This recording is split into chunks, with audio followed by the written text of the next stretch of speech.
오늘은 유상증자와 무상증자에 대해서 설명을 해 보겠습니다. 독서 지문 중에서 사회, 문화의 경제, 특히 법과 연관된 경제 지문은 까다롭기로 좀 유명하죠. 여러분이 좀 부담을 느끼는 그런 영역인데 수능을 위해서 필요한 부분이기도 하지만 여러분들 이후에 어떤 투자를 하거나 또 자금을 운영할 때 이런 지식이 있으면 많이 도움이 되겠습니다. 관심 갖고 한번 잘 공부해 보시기 바랍니다. 자, 시작할까요? 일단 이 문제가 딱 주식회사에 관한 어떤 그 지문이고, 그 다음에 주식의 발행이라는 거와 연관된 지문이라는 걸 첫 단락의 첫 번째 줄만 봐도 금방 알 수 있네요. 자, 이 정도만 힐끗 첫 단락의 첫 줄 문장을 화제를 슬쩍 본 다음에 바로 본문의 문제에 가서 문제 유형을 살피고 문제 푸는 순서를 한번 정해보는 것이 좋겠습니다. 자, 그럼 문제 가볼까요?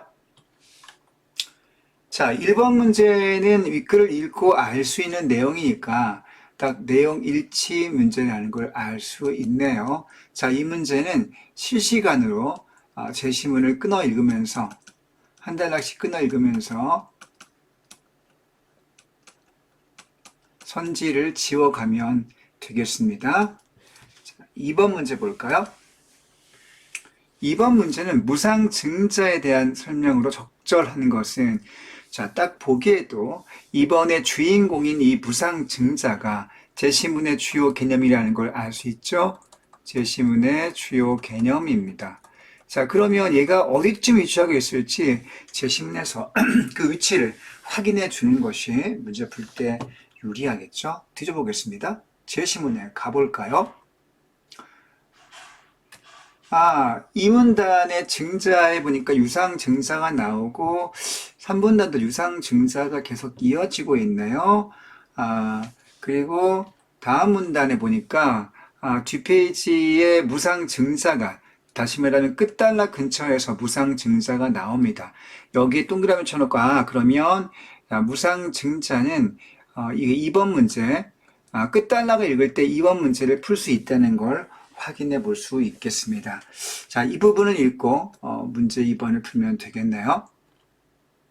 자, 3번을 보겠습니다. 윗글을 바탕으로 할 때 기억의 이유로 적절한 것을 묻고 있습니다. 자, 얼핏 지금 문제를 유형을 검토하는 어떤 짧은 시간 해야 하는 시간이기 때문에 여러분들 보기를 자세히 읽을 필요는 없겠고 위쪽은 기억의 내용이 추주들의 유상증자에 대한 반발입니다. 유상증자 반발이라는 것을 염두에 두고 우리가 제시문을 주의해서 읽으면 되겠는데요. 일단 윗글을 바탕으로 제시문의 개념을 바탕으로 해서 기억의 이유, 왜 반발한 거지? 반발한 이유를 찾으라는 그런 문제이고요. 그렇게 어려워 보진 않습니다. 왜냐하면 보통 이런 문제는 기억의 이유가 어디에 그 근처의 문맥에 제시되어 있을 것이기 때문이죠. 보기가 나와 있지만 문맥을 확인하는 문제라는 점에서 그렇게 어렵지 않아 보입니다. 자, 유상증자 반발 이 부분을 제시문을 연결시키면 되겠네요. 자, 마지막 네 번째 문제인데요. 네 번째 문제는 증자의 내용을 보기로 주고요. 그리고 윗글의 개념을 바탕으로 보기를 이해한 사례를 얼마큼 정확하게 개념 바탕으로 이해할 수 있는지를 묻고 있는 문제인데요. 자, 이것은 마지막에 풀면 되겠습니다. 다 읽고 제시문을. 자, 그러면 이렇게 문제를 간단하게 검토한 다음에 이제 문제 푸는 순서를 한번 정해 봐야 되겠습니다. 자, 문제 푸는 순서는요. 여기 적어 볼게요. 자, 문제 푸는 순서. 자, 우선 1번을 끊어읽기 하면서 풀어야 되겠고요. 자, 그리고 유상증자가 3번에 나온, 아까 유상증자가 제시문의 앞에 부분에 있었죠? 자, 3번을 먼저 풀 수 있겠고요. 그리고 무상증자가 뒷부분에 나오니까, 뒷부분에서 그 다음으로 풀면 되겠고, 전체를 다 읽고 난 다음에 마지막으로 4번 문제를 풀면 되겠습니다. 자, 이 풀이 순서는 문제 유형에 따라 달라질 수 있기 때문에 여러분들이 어떤 것이 가장 효율적인지를 평소에 연습해 놓지 않으면 이런 방식을 구사할 수 없게 됩니다. 여러분들 잘 이해하시기 바라고요. 자, 그러면 자, 이제 제시문을 읽으면서 풀어 보겠습니다. 자, 첫 번째 페이지로 가겠습니다. 자, 확대를 시켜놓고, 자, 주식회사는 현재 자본주의 사회에서 회사의 대표적인 유형이다. 자본주의의 대표적인 유형입니다. 자, 주식회사 말고 유한회사도 있죠. 유한회사. 몇 가지 패턴이 있습니다만은 다른 것들은 여기 생각할 필요가 없겠고요. 자, 그 다음 문장. 주식회사를 설립할 때는 자, 기본적인 전제 조건입니다. 주식으로 자본을 만들어서 회사를 운영하기 때문에 그 자본을 만드는 방법이 바로 주식을 발행하는 것이거든요. 자, 주식을 발행해서 돈, 사업의 자금을 마련합니다. 사업 자금.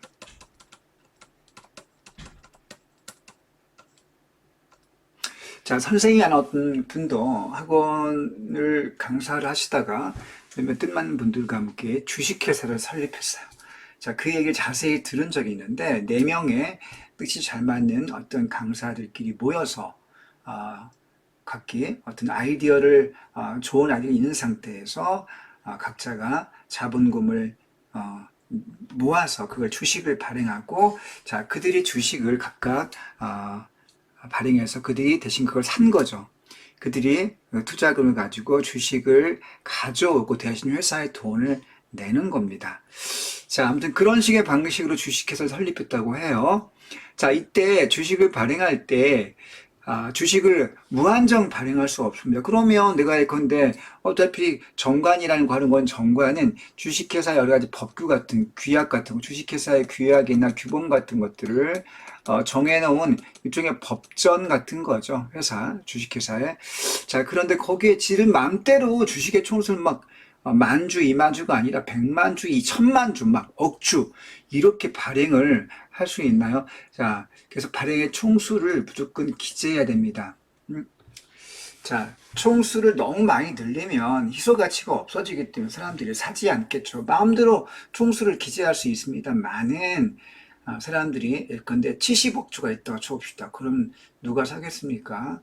회사에 아직 이름도 없고 아직 매출도 이익도 발생하지 않은 상태에서 처음에 사업을 출발할 때 자금을 마련한 상태이기 때문에 그 총수를 무리하게 기재할 수는 없겠죠. 그래서 그 주식의 숫자, 총 숫자를 기재해야 됩니다. 자, 이거를 수권 자본 첫 번째 개념 나왔네요. 자, 주식도 개념이고 그 다음에 주식의 총수를 가리켜서 수권 자본. 이런 수권이라고 하는 건 자, 줄 숫자예요. 줄 숫자. 권리 권자. 그러니까 수권 자본이라고 하는 것은 주식의 숫자를 권리로서 인정해 준 것을 의미합니다. 자, 말이 좀 어려운데 그냥 수권 자본은 주식 총수, 발행 가능한 주식 총수, 주식의 숫자를 수권 자본이라고 생각하면 되겠어요. 쉽게. 자, 그런데 그 다음 중요하네. 처음에는 주식을 발행할 때 주식을 발행해서 자본금을 만들지 않습니까? 그런데 주식의 자본, 즉 수권 자본, 즉 주식의 총수 내에서 그 총수를 다 발행하는 게 아니에요. 보통은 다 발행하지 않고요. 그 일부만을 발행합니다.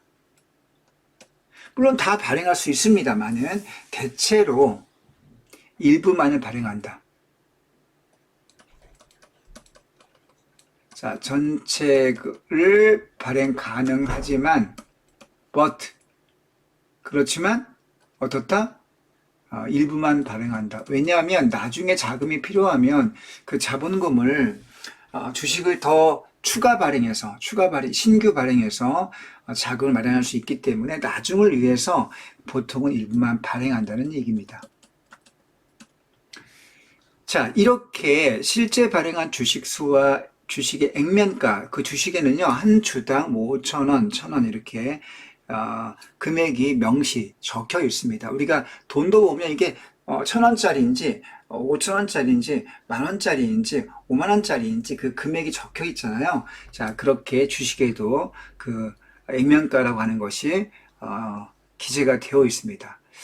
자, 실제 발행한 주식의 수는 수권자본 내에서, 실제 발행한 것은 수권자본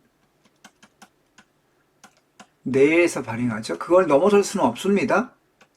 왜냐하면 정관에 자기들 약속을 하는 거 아닙니까? 나는 10,000주만 발행할 거야 라고 기재했으면 그 내에서 발행해야지 되겠죠. 그래서 수권자본의 숫자를 넘어설 수는 없습니다. 아무튼 그 숫자와 실제로 발행할 숫자와 액면가를 곱하게 되면 자본금이 되겠죠. 수권자본에는 10,000주인데요. 예컨대 수권자본에 10,000주, 자, 10,000주를, 자, 수권자본의 총수 10,000주인데 실제 발행은 10,000주가 아니라 예컨대 5,000주만 발행했다고 쳐봅시다. 뭐 이럴 수 있죠. 자, 5,000주 실제 발행한 주식 숫자와 액면가를 곱하면 자본금이 만들어지겠죠. 자, 여기 예를 들어 나와 있습니다. 액면가가 1,000원인 주식을 10,000주 발행하면 자본금은 1,000만 원이 되겠죠. 너무 쉽네요. 자, 하지만 세모치고요. 주식회사에서 초기 자본금만을 가지고 사업을 하는 것은 아니죠. 초기 자본금은 실제 발행 주식수 곱하기 액면가죠. 자, 이 돈 가지고 사업을 했어요. 근데 회사가 운영하다 보면 돈이 더 필요한 경우가 많습니다. 신규 사업을 해야 되고 또 경쟁하기 위해서 새로운 설비나 기술을 들여오거나 연구해야 되기 때문에 더 많은 돈이 필요합니다. 자, 돈이 필요할 때 그 돈을 어떻게 충당하느냐? 자, 이럴 때 돈을 충당하는 방법이 대출받는 거. 자, 첫 번째는 대출, 두 번째는 채권 발행입니다. 자, 대출 받으면 그 금융기관, 은행이나 그런 금융기관에 돈을 빌리는 대신 일정한 이자를 내야 되겠죠. 자, 그 다음에 채권을 발행했을 때 채권을 발행하는 것 역시 채권은 은행이 살 수도 있고 개인이 살 수 있습니다. 아무튼 채권을 발행하면 그 채권을 산 개인이나 뭐 금융기관에게 역시 일정한 이자를 지급해야 됩니다. 자, 그런데 여기 나오네요. 그래서 자, 이런 채권과 대출과 채권은 원금을 나중에는 갚아야 되고요. 이자도 지급해야 되기 때문에 장기적인 회사의 재정적 부담이 될 수밖에 없죠. 따라서 자, 이런 방법 말고 더 많이 쓰인다. 그러니까 대출과 채권보다 더 많이 쓰이는 방법이 바로 주식을 새로 발행해서 자, 자본금을 늘리는 증자입니다. 자, 돈이 필요할 때 할 수 있는 세 번째 방법 나왔습니다. 자, 첫 번째가 대출, 두 번째가 채권, 자, 세 번째가 증자인데요. 앞에 1, 2번은 원금 상환과 이자 부담에 있기 때문에 가장 많이 쓰이는 방법은 바로 증자입니다. 자, 증자는요, 주식을 새로 발행하는데, 여러분들, 이때 주식을 새로 발행할 때 조건이 있습니다. 아무렇게나 발행하는 거 아니고, 아까 나왔죠? 어떤 조건이냐면, 수권 자본 내에서 그 주식의 총수를 넘어서지 않는 범위, 최초에 발행한, 그러니까, 정관의 수권자는 총 그 숫자가 서 있지 않습니까? 그런데 아까 10,000주가 있다고 쳐보면 실제 발행은 5,000주였습니다. 그럼 5,000주에 더 발행할 수 있는 여유분이 있는데 그 5,000주를 한꺼번에 다 할 수도 있고 뭐 1,000주만 할 수도 있고 수권자본 내에서 아직 발행하지 아니한 그 주식의 숫자만큼을 새로 발행할 수 있다는 겁니다. 자, 그걸 뭐라고 한다고요? 바로 증자라고 하는, 바로 오늘 이 지문의 실제 주인공이 되겠습니다. 여러분들, 보통 첫 번째 문단의 중심 화제는 앞에 부분에 이렇게 나오는 경우도 있고 뒷부분에 나오는 경우도 있죠. 여기는 지금 딱 보니까 증자가 뒷부분에 이 제시문의 진짜 주인공이 나와 있네요. 그래서 첫 번째 문단의 내용을 정리하면 주식회사에서 새로운 자금, 자, 새로운 자금을 자본금, 새로운 자금을 마련하는 방법,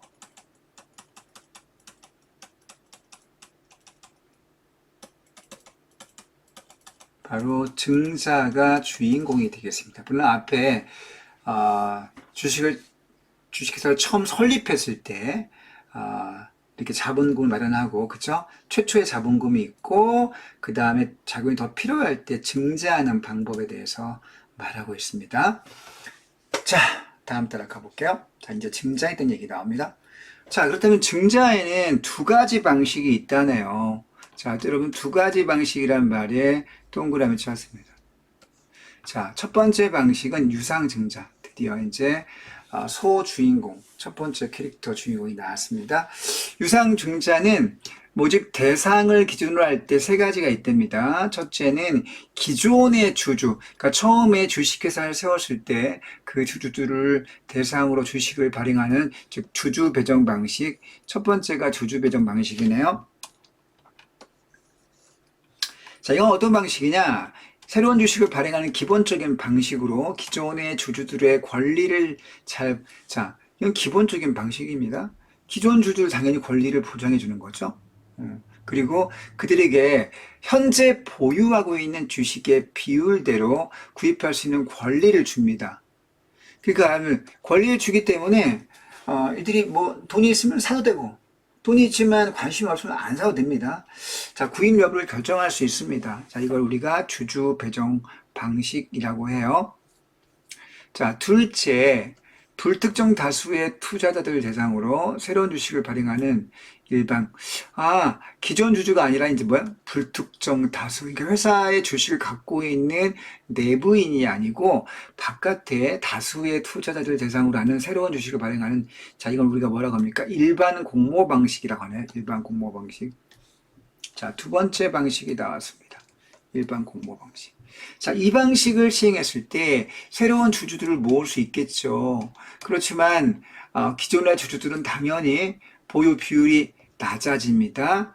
그리고 손해를 입을 수 있겠죠. 왜냐하면 주식 숫자가 늘어나면 그만큼 어떻습니까? 가치가 하락하잖아요. 주가가 일시적으로 하락하는데 그런 손해를 입을 수 있다는 점. 따라서 대부분의 유상증자는요, 기존의 주주들에게 먼저 배정을 하는 것이 도리겠죠.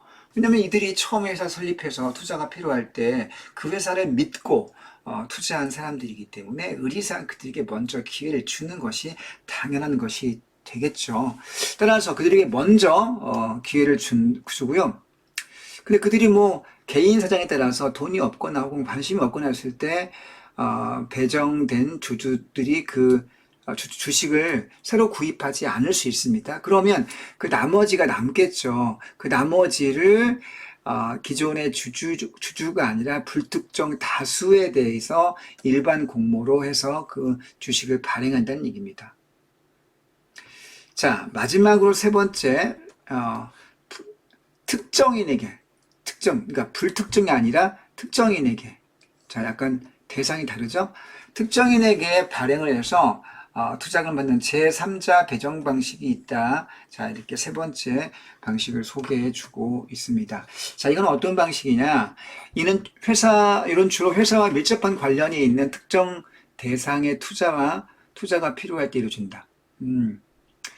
회사와 밀접한 관련이 있는 그런 특정 대상 투자가 필요할 때 이루어지는데, 신기술의 도입이나 아니면 재무구조 개선 등의 경영상 목적을 달성하기 위한 특별한 경우로 한정이 됩니다. 자, 아무 때나 제3자 배정 방식으로 유상증자하는 것은 아니란 얘기죠. 자, 특별한 경우에만 한다는 거 체크해 두고요. 또한 기존 주주들의 이해관계나 지분에 따른 경영권 문제가 발생할 수 있습니다. 그런데 제3자에게 특정인에게 유상증자했을 때 그 사람이 갑자기 주식의 비율을 엄청 늘릴 수가 있겠죠. 그러면 그 사람이 예컨대 뭐 기존의 주주보다 훨씬 더 많은 그 분량의 주식 비율을 갖게 된다면 그 사람의 경영권을 차지하고 중간에 끼어들어서 경영권을 갖겠다고 이렇게 파워를 행사할 수 있겠죠. 그래서 그런 문제가 있기 때문에 자, 이사회의 의결이 필요하고요. 그 다음에 주주들의 의결 절차까지 필요한 엄격한 규제가 필요하다는 거, 그걸 좀 이게 제3자 배정 방식의 조건으로 지금 부연 설명을 해 놓고 있습니다. 자, 어떤 경우다? 이건 바로 이사회의 의견도 필요하고 주주들의 의견 자체도 필요해요. 그럼 이사회는 주주들 중에서 굉장히 중에서 주식의 보유 비율이 높은 사람들의 그룹을 가리키죠. 그들이 회사 안에서 어떤 역할을 합니다. 뭐 상무이사, 뭐 대표이사 이런 식으로. 자, 대표이사가 CEO가 되겠고, 나머지 이사들은 이제 중요한 의사결정할 때 같이 회의하고 토의하는 그런 멤버들이죠.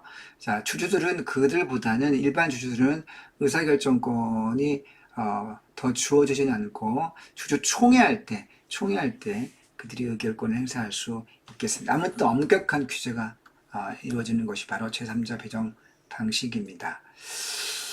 자, 여기까지 2문단까지 읽었습니다. 왜냐하면 이제 다음 단락도 유상증자가 또 이어지지만 이제 머리가 찼어요. 우리 인간의 뇌는 새로운 정보를 담는 데 한계가 있습니다. 여러분이 천재라고 한다면 뭐 담아보세요. 말리지 않겠습니다만은 한 문단이나 2문단 정도까지 읽었을 때 머리에 정보가 이미 가득 차기 때문에 이 정도 끊어읽기 하고 바로 끊어읽기 해서 풀 수 있는 문제, 내용 일치 불일치 문제나 또 문맥 문제를 풀 수 있는 것들은 풀어주는 게 좋겠죠. 그러면 첫 번째 문제 가서 이번 내용 일치 문제를 한번 선지를 지워 보도록 하겠습니다. 볼까요?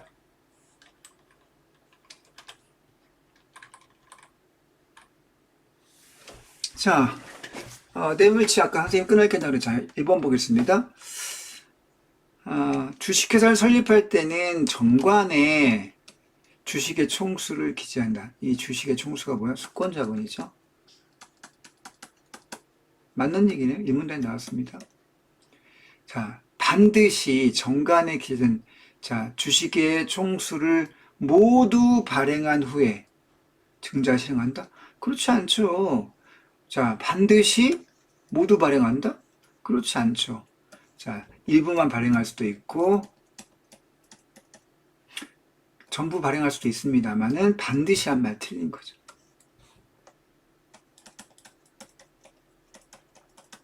나중에도 발행할 수 있습니다. 나머지 수권자본 숫자 내에서. 그럼 2번이 답이네요. 끝났는데 벌써 1번이. 자, 여러분 이렇게 끊어읽기 했을 때는 선지를 판단하기에 굉장히 정확한 어떤 기준점이 생기고 머리에 아직 기억이 나기 때문에 문제를 수월하게 풀 수 있다는 그런 장점이 있다는 거 이런 풀이 방법으로 잘 기억해 두시는 게 좋겠습니다.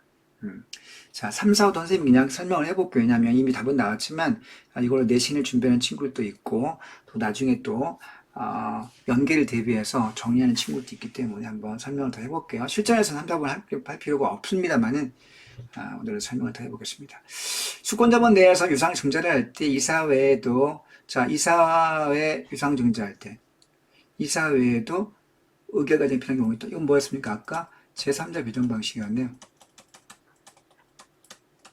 그죠? 오케이. 유상증자 여러 방식 중 기존 주주들의 권리이익을 기존 주주들의 권리이익을 우선적으로 보호하는 방식, 이 방식이 뭡니까? 주주 배정 방식이네요. 주주 배정 방식. 너무나 쉽게 오케이. 오. 자, 5번은요, 유상증자를 했을 때, 아직은 안 나왔습니다. 1, 2분단에는 아직 안 나오고요. 이거는 뒷문단 더 읽고 판단할 수 있겠는데, 이거는 나중에 더 읽고 한번 와서 확인을 해보도록 하겠습니다. 다시 제시문 분석으로 가볼까요?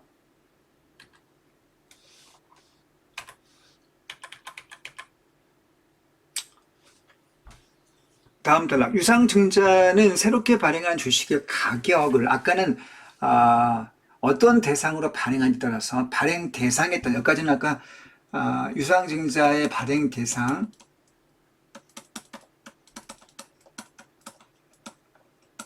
대상에 따라 세 가지가 나왔죠. 첫 번째는 기존의 주주 배정. 그 다음에 두 번째는 일반 공모. 불특정 다수에게 하는 일반 공모. 세 번째는 제3자. 특정인에게 하는 거. 제3자 배정. 자, 이 세 가지 방식이 있었지 않습니까? 자, 이제는 발행 대상에 따른 이와 같은 구분법이 아니고, 가격을 어떻게 정하냐, 주식의 가격을 어떻게 정하냐에 따라서 액면 발행과 그 다음에 시가 발행으로 나눈다는 얘기요. 자, 이렇게 두 가지 방법을 새롭게 설명을 하고 있습니다. 자, 우선 첫 번째 액면 발행은 액면 가격 그대로 발행하는 겁니다. 그러니까 처음에 주식의 액면가는 처음에 주식회사를 설립할 때 기재한 가격이었죠. 한 주에 5,000원, 뭐 1,000원, 뭐 이런 거죠. 보통 5,000원이 일반적인 걸로 선생님 알고 있습니다. 자, 그런데 그 시가 발행은 현재 주식 시장에서 그 주식을 거래할 수 있지 않습니까? 자, 그 가격을 기준으로 해서 발행하는 것을 시가 발행이라고 합니다. 뭐 너무 쉬운 얘기네요. 자, 액면 발행을 했을 경우에는, 자, 일단, 주주들은 새로운 그 주식을 시장에 매도해서 수익을 얻을 수가 있겠죠. 액면 발행을 하게 돼서, 액면 발행할 때 첫 번째 그 주주 배정 방식으로 먼저 했을 때, 그런 기존의 주주에게 먼저 권리를 주지 않습니까? 근데 액면가가 5,000원이었어요, 맨 처음에. 그런데 그 회사가 운영이 잘 되어서, 회사의 가치가 올라가서 예컨대 한 주당 시장 가격은 예컨대 5만 원이 될 수 있습니다. 처음에 액면가로 5,000원씩 주식을 매입했는데 현재 5만 원이야. 그럼 4만 5천 원의 차이가 있지 않습니까? 당연히 그 새로운 주식 시장에 매도해서 수익을 실현하려고 할 수 있죠. 자, 반면에 시가 발행은 그 차액이 있죠. 액면가 5,000원인데 시장가 5만 원이면 4만 5천원의 차익이 있지 않습니까? 근데 그 차익이 주주의 수익으로 가는 것이 아닙니다. 회사의 자본잉여금으로 적립이 돼요. 왜 그렇죠? 이를 회사가 다양하게 활용하는, 회사가 활용할 수 있다는 장점이 있대요. 자, 시가 발행과 액면 발행의 어떤 차이, 이를 지금 설명을 하고 있습니다. 여러분, 시가 발행을 하게 되면, 근데 시가 발행으로 뭐 그게 주주 배정을 하거나 일반 불특정 다수에게 파는 일반 공모하거나 제3자에게 배정하거나 간에 일단 차액이 있지 않습니까? 시가 발행은. 자, 그러면 그 시가와 액면가의 차액은 누구한테 들어가는 거죠? 회사의 주머니 속으로 쏙 들어가겠죠. 왜냐하면 주주들은 그거를 구입하는 사람들은 시장 가격으로 사기 때문에요. 그렇잖아요. 응? 자, 그래서 그 회사가 이것을 다양하게 활용할 수 있습니다. 그래서 대부분의 회사들은 당연히 돈도 이익이 되는 후자의 방법, 다시 말하면 시가 발행의 방법을 사용하려고 하겠죠. 당연한 거 아니겠습니까? 자, 하지만 세모, 유상증자를 하는 경우에 주식의 총수가 늘어나요. 그렇죠. 수권자본 내에서 처음에 회사를 설립할 때 발행했던 수가, 그러니까 전체 수권자본이 10,000주라면 5,000주만 발행했다가 나중에 유상증자로 예컨대 2,000주를 더 신규 발행했다고 쳐봅시다.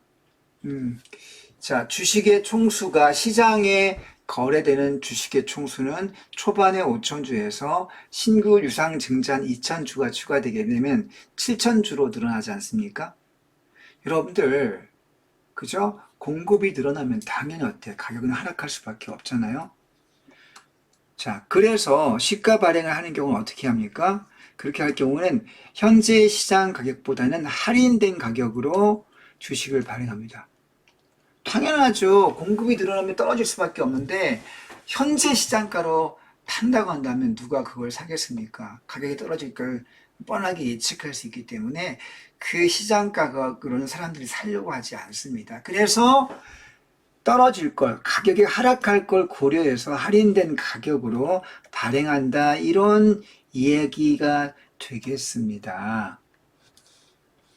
이때 회사는 기존의 주식 수와 기존의 수와 새로 발행하는 수와 현재 시장가 이걸 고려해서 할인폭을 정하겠죠.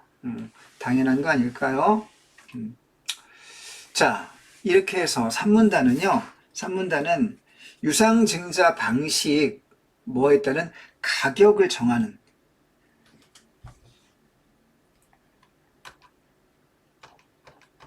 볼게요.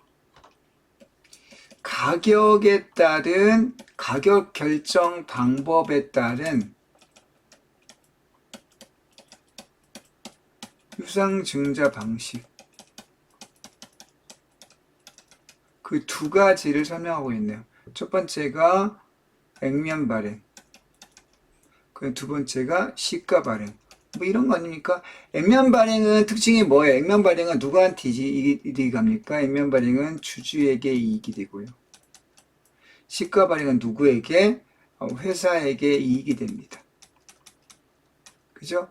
그런데 시가 발행이라고 하더라도 똑같이 시장가로 가격을 결정하는 게 아니라 그 시장 가격이 증자를 했을 경우에 하락할 것이 예상되기 때문에 할인한다고 할인.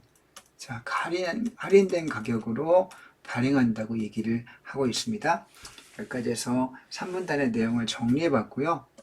정리형으로 자, 4문단 보겠습니다. 자, 유상증자는 회사가 발행한 주식을 누군가가 사는 것이기 때문에 자, 유상증자의 특징에 대해서 나오네요. 주식을 누가 사? 그렇죠? 돈 내고 사는 거야. 대출을 받거나 채권을 발행할 때와는 달리 어떤 원금을 갚을 필요가 없습니다. 이자도 필요 없어요. 원금 상환 이자 필요가 없습니다. 그런 장점이 있는 거죠. 왜냐하면 주식을 사는 사람들은 회사가 나중에 이익을 내서 회사가 성장할 것을 믿고 돈을 투자하는 사람들이기 때문에 원금 상환을 바로 요구하거나 이자 지급할 필요가 없는 거죠. 자, 이렇게 새로 발행한 주식의 수에 비례해서 자본금이 늘어납니다. 당연한 거 아닐까요? 자, 주식을 발행해. 돈 주고 사. 그럼 회사 안으로 돈이 들어가는 거 아닙니까? 자, 자본금이 늘어납니다. 다음 단락 볼게요. 자, 그리고 시가 발행을 한 경우 액면가와 시장가의 차이만큼의 이익을 얻을 수도 있기 때문에 그래서 전체적인 재무구조 개선. 왜냐하면 자본금이 늘잖아요. 부채가 느는 게 아니라 뭐 은행에서 빌리거나 혹은 일반인에게 채권을 발행해서 원금과 이자를 갚게 되는 부담이 없기 때문에 재무구조가 좋아지는 장점이 있습니다. 쉽게 말하면 이건 빚이 아니라 투자금을 그냥 받는 거야. 빚이 아니기 때문에 재무구조 개선에 도움이 되겠습니다. 또한 정관에 기재된 수권자본 내에서는 수권자본 아까 선생님 계속 강조했죠? 그 내에서는 일반적으로 이사회의 의결만으로 유상증자를 실행할 수 있습니다. 절차상 간편해. 그렇죠. 여러분 이사회는 뭐 수십 명이 모이는 게 아니고 적게는 5명 이내가 될 수 있고 10명 이내가 될 수도 있기 때문에 자, 의사결정이 그렇게 어렵진 않겠죠. 간편합니다. 자, 하지만 유상증자. 자, 그러니까 유상증자 장점이에요.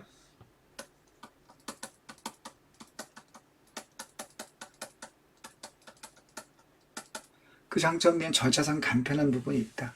그리고 재무구조 개선에 도움된다.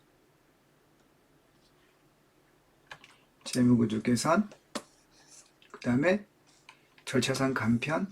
자, 이런 장점들이 있네요. 자, 그 다음 하지만이 나왔으니까 당연히 뭐가 나오겠습니까? 단점이 나와야 되겠죠. 계속 유상증자를 실시한다는 것은 뭔가 돈이 계속 필요해. 여러분들 회사가 이익이 많이 나고 회사가 수익이 많이 난다면 그 이익금을 가지고 투자하면 되는 거 아닐까요? 그런데 이익금으로 투자해서 회사를 키워나가는 게 아니라 자꾸 증자를 해. 그건 남한테 돈을 빌리는 건 아니지만 남의 투자를 유치한다는 거니까 자기 주머니 안에 돈이 있는 게 아니고 남의 주머니에서 투자를 유치하는 거기 때문에 그만큼 회사의 이익구조, 재무구조가 불안정하다는 것을 의미합니다. 그렇겠죠. 따라서 반복적으로 너무 지나친 유상증자. 그러니까 이게 반복적이라는 게 지나친. 자, 지나친 유상 증자는 어떻대요? 주가 하락으로 이어집니다.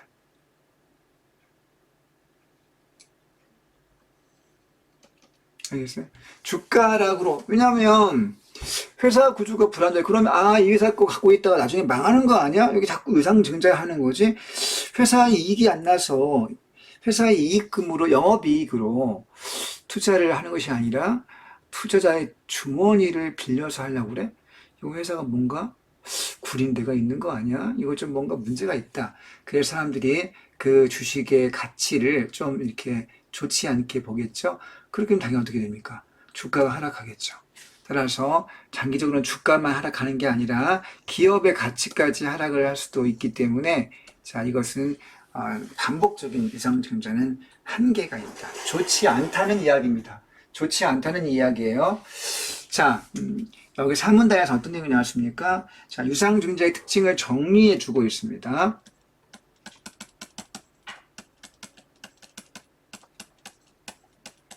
유상증자의 특징, 파란펜으로 바꿔야 되겠네요. 장점과 단점을 얘기해 주고 있네요. 자, 장점은 재무구조 개선, 이것이 유리하다.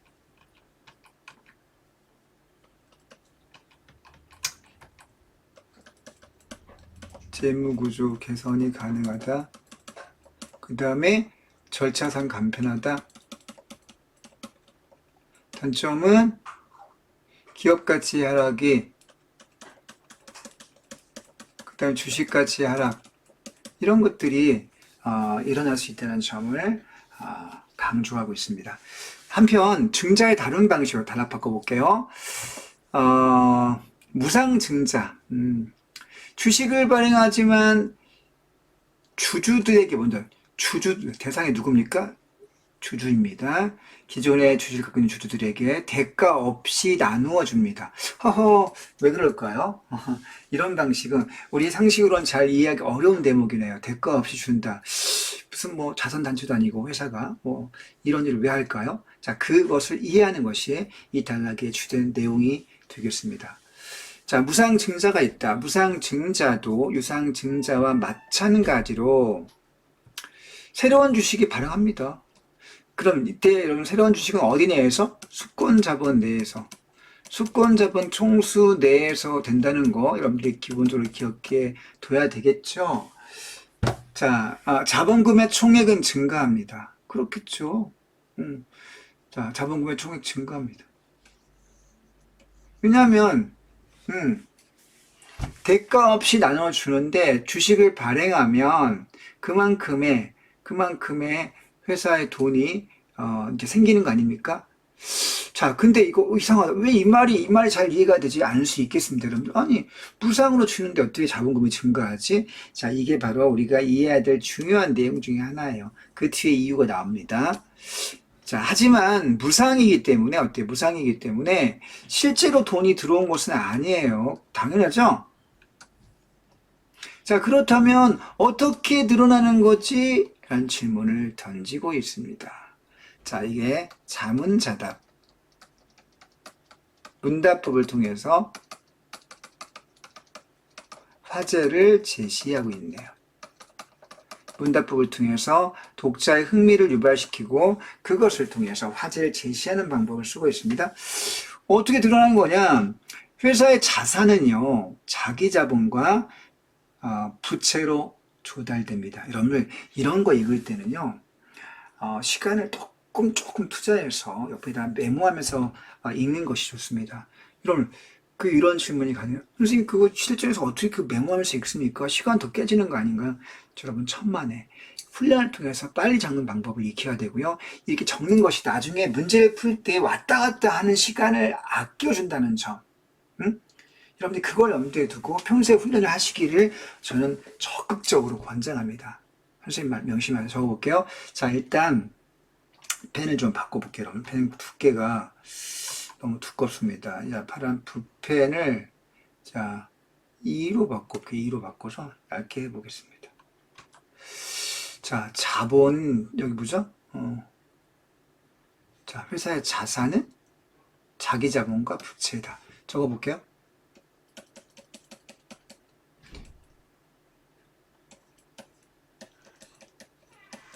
자기 자본이 있고 부채가 있다. 이런 얘기 아닙니까? 그죠? 이렇게 적어 놓고요. 근데 또 자기 자본은 자본금과 또 잉여금으로, 자기 자본은 자본금과 잉여금으로 구성이 된대요. 자본금과, 자본금과 잉여금. 그럼 여기도 또 색깔 바꿔봐. 자기 자본은 자본금과 잉여금으로 된대요. 또 잉여금에는 자본금 바탕으로 사업을 해서 얻은 이익인 이익잉여금, 그러니까 그러니까 뭐 차를 팔거나 무슨 뭐 물건을 팔아서 영업을 통해서 얻은 이익잉여금이 있습니다. 자, 잉여금에 뭐가 있다고요? 이익잉여금. 그 다음에 시장의 현재 주가가 액면가보다 높을 때 주식을 새로 발행해서 증자를 통해서 그 액면가 차이만큼 얻게 되는 이익인 자본잉여금. 자, 자본잉여금. 여러분 이때 자본잉여금이 뭐라고 했습니까? 이건 증자를 통해서 얻게 된 거라고 했죠? 이건 영업을 통해서 얻게 된, 물건 팔아서 얻게 된 이익입니다. 자, 여러분, 이렇게 일단 표를 정리해 볼 수 있겠고요. 자, 그래, 그 다음 봅시다. 여기서 무상증자는요, 이러한 잉여금을 자본금으로 이동시킨다. 이건 또 뭔 말입니까? 자, 아까 여러분, 아까 자본잉여금이라고 그랬지 않습니까? 그 증자의 방식도 유상증자와 무상증자가 있다는 걸 앞에서 살펴봤죠? 자, 이 두 가지 방식이 있는데, 이 중에서 무상증자는 무상으로 대가 없이 주주에게 발행하는 거 아닙니까? 대가 없이 무상으로 주주에게 발행합니다.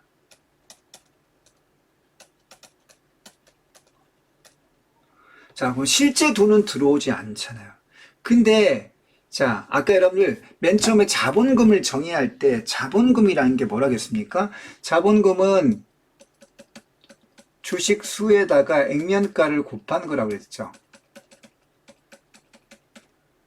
그러니까 무상증자가 대가 없이 주주에게 발행하는데 그 주주에게 발행할 때 그 공짜로 나눠주는 거 아닙니까? 그런데 그 각각의 주식에는 액면가가 적혀 있잖아요.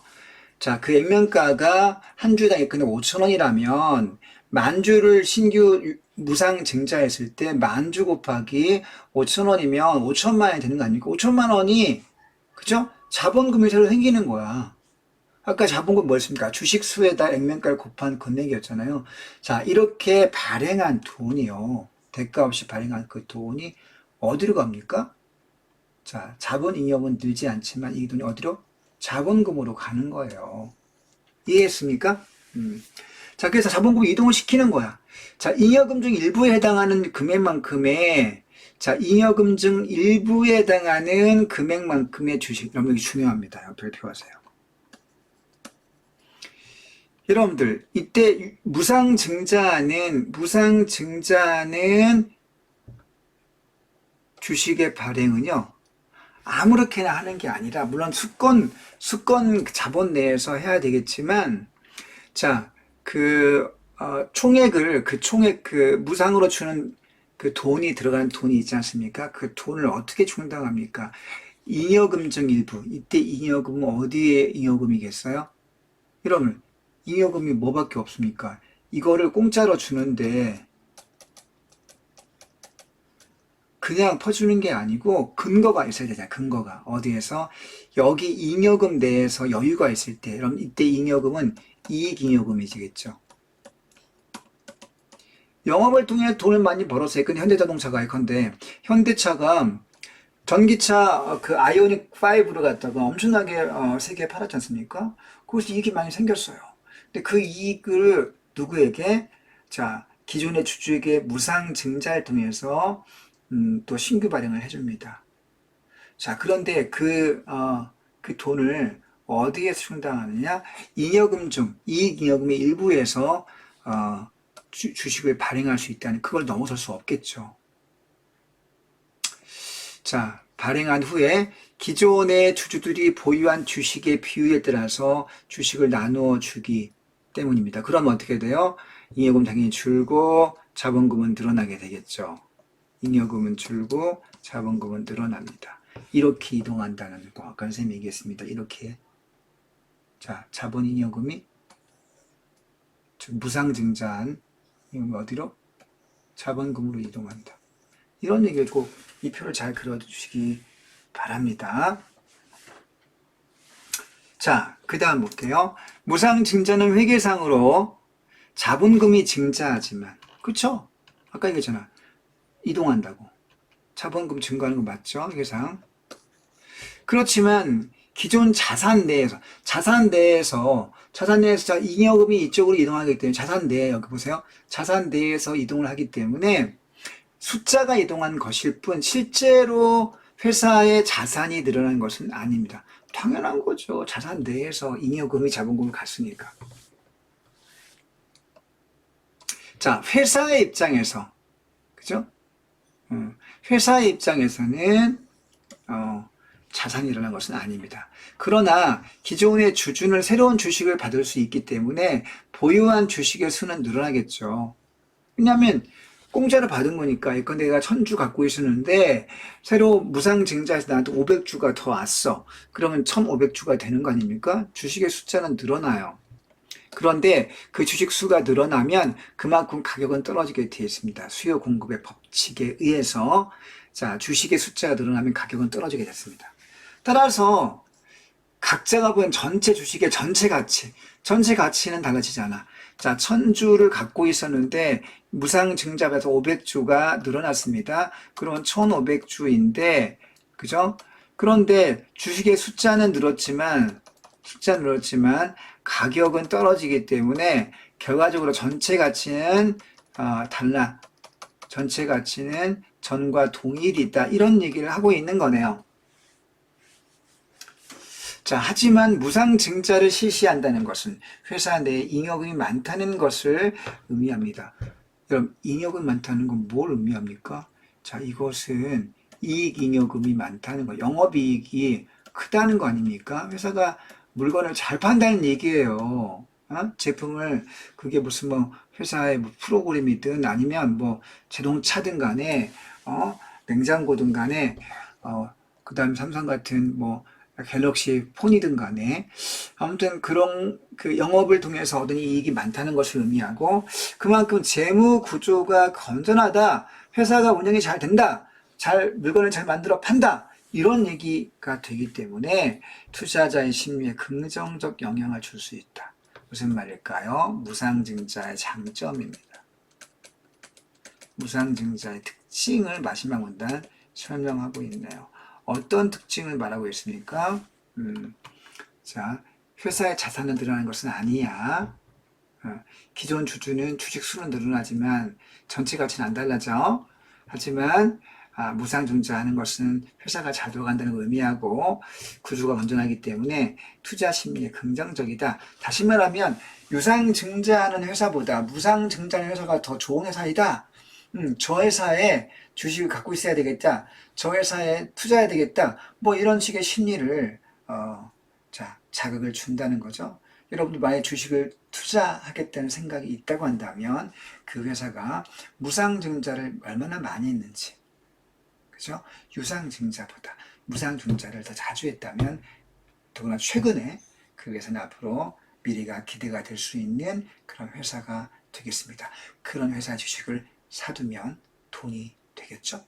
자, 그러면 이렇게 해서 유상증자, 불안증자 특징을 다 살펴봤습니다. 이제 문제 살펴볼게요. 아까 1번은 풀었고, 선생님은 중간에 아까 3분단까지 읽고, 유상증자 부분을 끊어읽기 하고서 문제 3번을 풀어야 되는데, 설명에 집중하다 보니까, 내가 실전을 푸는 게 아니고 설명에 집중하다 보니까 순서를 잠깐 놓쳤습니다. 여러분 그러면 안 되겠습니다. 실전에서는. 자, 그러면 3번을 먼저 풀어야 되겠나요? 자, 윗부분을 바탕으로 기억해요. 자, 이 문제 제시문의 개념을 바탕으로 기억의 이유. 기존의 주주들이 추가적인 유상증자에 왜 반발했을까? 그 이유가 뭘까? 그 선생님 문맥을 보라고 했죠. 일단 문맥을 보기 전에 이제 보기를 자세히 읽어봐야 되겠네요. 보기 읽어볼게요. A 회사는 신제품 개발 사업에 투자하기 목적으로 제3자 배정 방식. 오호, 유상증자. 자, 제3자 배정 방식은 특정인에게 주식을 발행하는 거죠. 자, 이때는 아까 기억납니까, 여러분들? 뭐, 이사회 의결도 필요하고, 동시에 주주의 동의도 받아야 된다고 얘기했죠. 자, 하지만 원자재 가격의 상승으로 사업에 어려움을 겪었고, 돈이 더 필요해. 자금이 더 필요한 상황에서 추가로 주주 배정 방식을 또 하려고 그래. 이거 진짜, 이거 자정은 안 되는데, 특정인에게 돈 유치받고, 또, 주주한테 또 유상증자를 실행해. 이건 뭐, 물론 수권자본 내에서 발행하는 거기 때문에 법적으로 문제가 되는 것은 아닙니다. 그렇지만, 기존의 주주들이 추가적인 유상증자, 뭡니까? 추가적인 유상증자는 주주배정 방식이잖아요. 자기한테 그걸 기존의 주주에게 주식을 살 수 있는 권리 우선 준다는 거야. 여러분, 근데 이게 무상증자면 당연히 땡큐가 되겠지만, 유상증자니까 난 돈도 없고, 그리고 회사가 좀 불안정해. 그런 불안정한 회사에 주식을 새로 사는 것은, 그쵸. 위험할 수 있죠. 더구나 내가 안 사는데 누군가 사서 그 주식을 가져야 되면 내 주식의 가격이 떨어져. 그럼 당연히 반발을, 할 수밖에 없는 거죠. 따라서 이 회사는 계획 그대로 없이. 그런데 반발했지만, 그럼에도 불구하고 이 회사가 나쁜 회사네. 주주들의 의견이나 이익은 별로 관심이 없고, 지들의 사업만 관심이 있습니다. 따라서 그대로 진행을 한대. 즉, 주주 배정 방식의 유상증자를 감행하려고 하는 거죠. 감행하려고 결정했대요. 나쁜 회사야. 아마 이사회에서, 왜냐면 제3자 배정 방식은 이사회에도 뭐가 필요합니까? 주주의 의결이 거쳐야지만 가능한데, 주주 배정 방식의 유상증자는 어떻게 할 수 있어요? 이거는 이사회에서만 할 수 있어요. 이사회 의결로 가능합니다. 주주한테 안 물어봐도 돼. 법적으로는 가능해. 그런데 반발하는 것은 반발할 수 있죠. 자, 그러면 그 이유는 뭡니까? 벌써 나왔네요. 회사의 이자 지급? 여러분들, 유상증자는 이자가 무관하잖아요. 증자는. 그죠? 증자는 주식을 발행하는 거기 때문에 이자 지급과 무관하죠. 쉽게 X입니다. 1번은. 2번. 주식 가격이 떨어져. 왜? 유상증자, 주주 배정 방식으로 신규 주식을 발행하게 되면, 자, 주식 시장에 이 A 회사의 주식의 숫자가 늘어나기 때문에 당연히 가격이 떨어집니다. 내가 안 사도 증자를 하게 되면 나한테 우선적인 살 수 있는 권리를 주지만 공짜가 아니고 돈 내고 사는 거니까, 돈이 없으면 못 사고, 돈이 있어도 사기 싫으면 안 사는 건데, 어쨌든 그걸 안 사게 되면 남들이 그걸 어떻게 사겠죠? 그러면 어떻게 됩니까? 가격이 떨어져. 손해보면. 2번이 정답이래요. 밑에 볼 것도 없습니다. 그렇지만 설명이니까, 실전선 2번에서 끝났지만, 자, 오늘 설명이니까 3, 4, 5도 간단히 설명을 할게요. 기존의 주주들은 A 회사의 주식을 새로 구입할 수 없어. 구입할 수 있잖아요. 왜? 주주 배정 방식이니까. 그죠? 틀렸습니다. 4번. A 회사의 잉여금이 많아져? 여러분들, 유상증자한다고 해서 잉여금, 여러분, 유상증자는 아까 나왔습니다. 유상증자는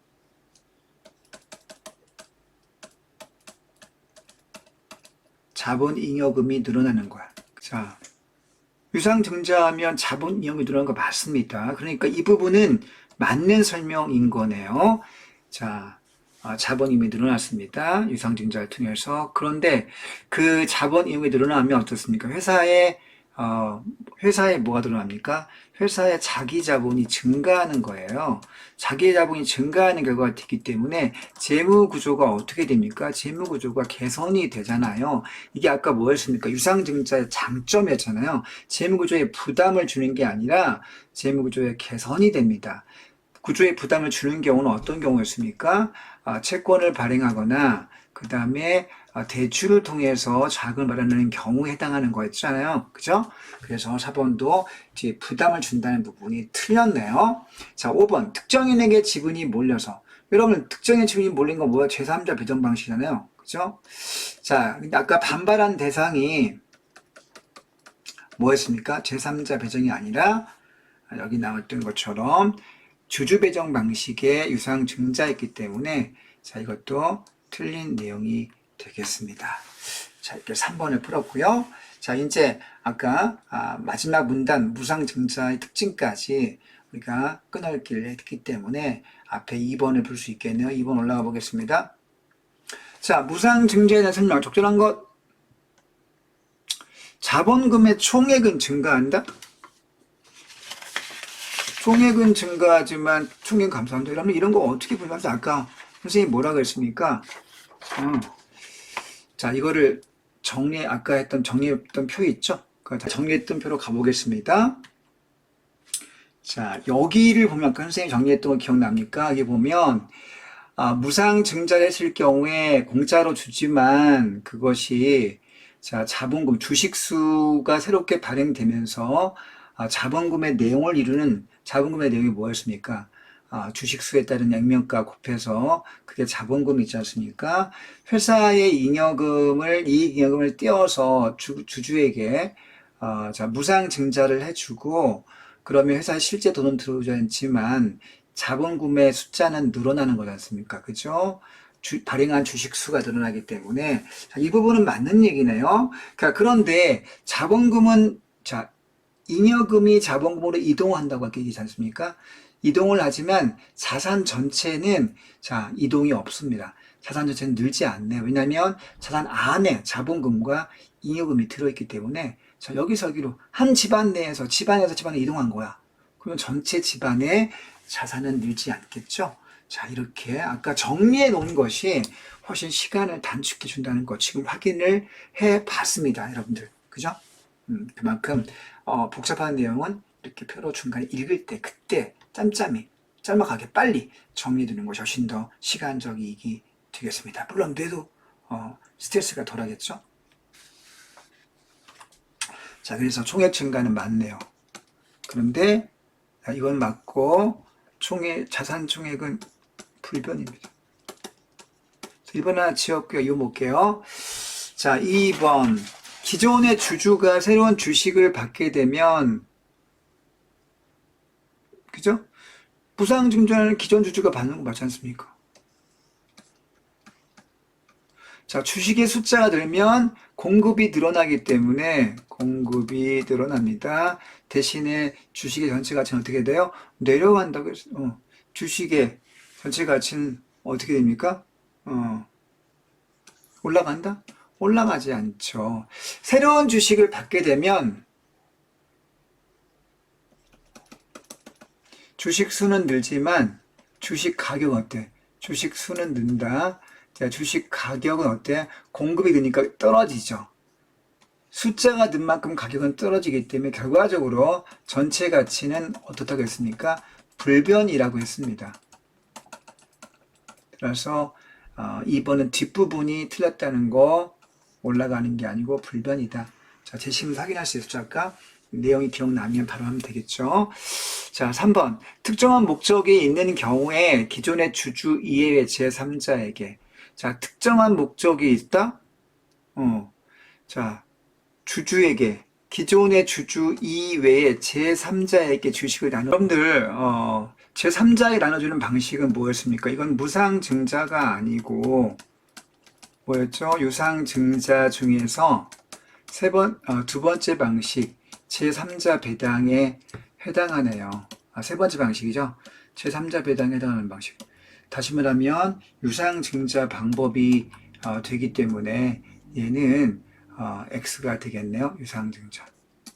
무상이 아니라 유상증자에 해당한다. 틀렸네요. 4번. 회사의 매출이 많이 올라서 많은 이익을 얻었다면. 그럼 이때 이익이 무슨 이익이죠? 영업이익이지 않습니까? 영업이익. 영업이익금이 늘어났어요.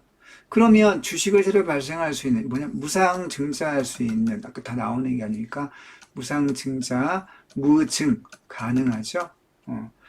그래서 4번이 답이 된다는 거 쉽게 오케이가 되겠습니다. 답이 여기 나왔으니까 끝날 수 있겠어요. 그렇지만 5번도 살펴보겠습니다. 여러분을 위해서 서비스. 자, 주식을 무상으로 제공하기 때문에, 맞죠? 무상 조금 맞잖아요. 무상 조금 맞아. 근데 수권자만 넘어서, 에이, 이거 너무 쉽다. 수권자만 내에서 한다고 그랬죠? 너무나 뻔한 얘기입니다. 자, 이렇게 해서 2번도 풀었습니다. 드디어 이제 마지막 문제만 남았네요, 여러분들. 자, 마지막 4번 어려워 보이는데, 과연 보기가 있다고 늘 어려운 것만은 아니라는 사실, 여러분들, 염두에 두시고 4번 가보겠습니다. 자, 보기는 어느 회사의 증자 내용이다. 윗글을 바탕으로 보기를 이해한 내용으로 적절하지 않은 거. 이런 증자에는 유상증자도 있고 무상증자도 있지 않습니까? 자, 그런 개념을 바탕으로 보기, 사례에 적용해서 이해해라. 자, 이때 여러분들 보기의 내용을 잘 주의해서 봐둬야 되겠네요. 자, 새로운 주식 수. 이게 뭡니까? 증자한 수. 증자한 거죠. 자, 만주. 1만주. 1만주를 증자했네요. 자, 액면가. 1,000원씩. 싸네. 싸. 증자 전. 증자 전에 발행 주식 총수. 25,000주. 목적. 신규 사업. 방식. 주주 배정 후. 자, 주주 배정을 먼저 하고, 그 다음 일반 공모, 일반인에게, 불특정 다수에게 공모합니다. 자, 새로운 주식 발행 가격, 주식 발행가. 액면가는 1,000원인데 4,500원에 그 발행한다고 봤을 때 이건 뭡니까? 이거는, 자, 시장가를 반영한 거네요.